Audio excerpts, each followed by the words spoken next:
This study has contributed vastly to our understanding of the relationship between self-esteem and a child's academic achievement. With the use of a variety of methods and a cross-cultural sample, it was made possible to look quantitatively into the possible relationships between self-esteem, gender, culture, and academic achievement. Along with this, it has been made possible by the completion of this study to find out why these relationships may exist. The study looked at children from both the US and UK. The most notable comparison between the two countries is that of the results from the fall and spring self-esteem achievement analyses. The UK and the US students entered the study with similar patterns surrounding their self-esteem and academic achievement. In both groups, it was found that self-esteem correlated with the majority of their standardised test results. The study looked at children from both the US and UK. The most notable comparison between the two countries is that of the results from the fall and spring self-esteem achievement analyses. The UK and the US students entered the study with similar patterns surrounding their self-esteem and academic achievement. In both groups, it was found that self-esteem correlated with the majority of their standardised test results. With these differences between the two countries, it can be said that cultural differences do not have to be as great as some may think in order to be varyingly influential on a child's self-esteem. While both groups of the participants were from urban, low socio-economic and multicultural cities, there could well be a variety of differences in school climates contributing to the child's self-esteem. This finding presents the possibility for the need for additional cross-cultural studies across a wider variety of countries and cultures.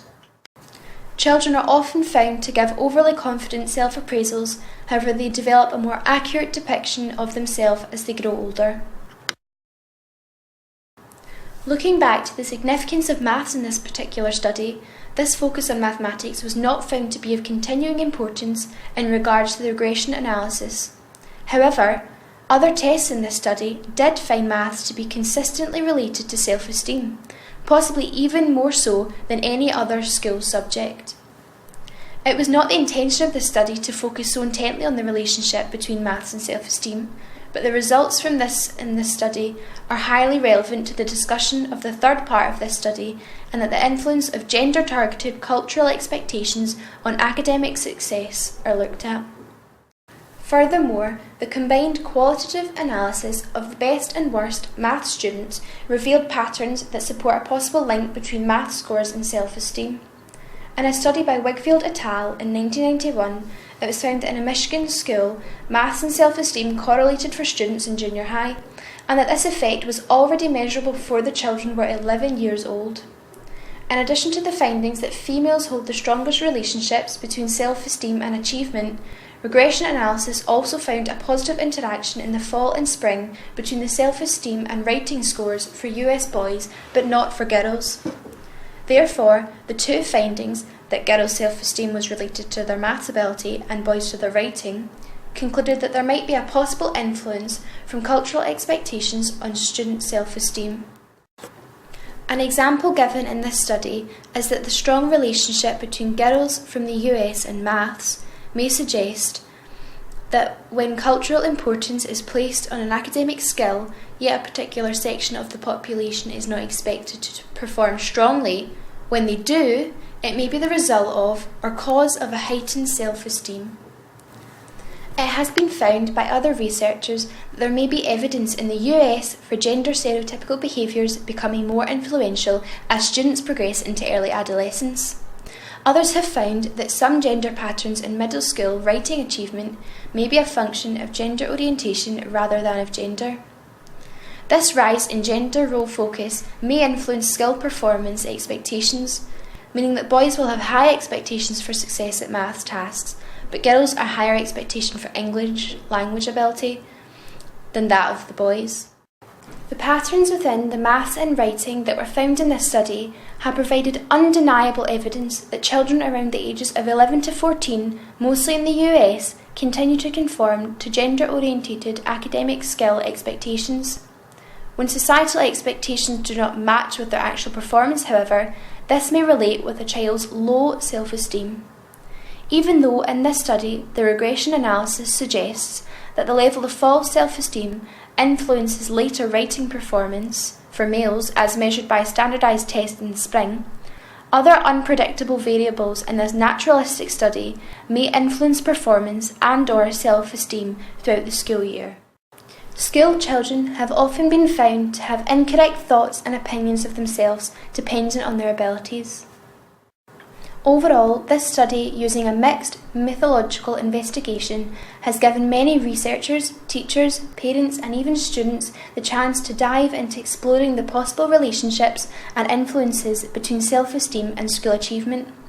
However, there are some notable problematic factors within this study.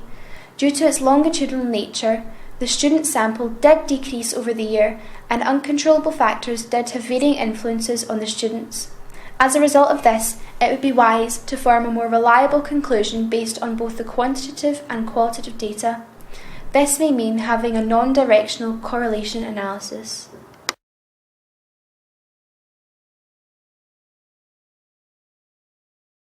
From this study, it has been found that the strength of the relationship between self-esteem and academic achievement is somewhat dependent on societal context. It is more likely to be controlled by gender when gender orientation is strong for particular domains, and that for pupils from the US, this relationship appears to be influenced by domain specifics. From the evidence offered in this presentation, we as a group feel it would be extremely beneficial to implement an intervention programme aimed at combating negative self-esteem in young children to allow for positive development. One particular example of this type of programme that we found to be of great success and interest was the effect of a self-esteem intervention programme on school-aged children by Peggy Dalgas-Pellish in 2006. This study looks into the core of self-esteem and all of the influencing factors faced by modern-day children, including things such as the media with its fixation onto celebrity culture and social networking. Implementing a programme like this one, where the pupils partake in a 4-lesson self-esteem enhancement programme and with the use of Coppersmith's self-esteem inventory, this could have a possible positive influence on their academic achievements, as well as providing the children with improved health and productive behaviours, and make for an overall more enjoyable and well-rounded school experience for pupils. The use of quantitative and qualitative data in this study, along with the What If Questioning Education course, really opened our eyes to the many ways in which this type of data could be useful to a school in recording important information in order to provide the best and most suitable school experience for individuals within a school or classroom. Along with this, many studies and theorists from our main education and practice course have aided our presentation in providing us with a deeper insight into the mental capacities and workings of young people and the type of lives they live.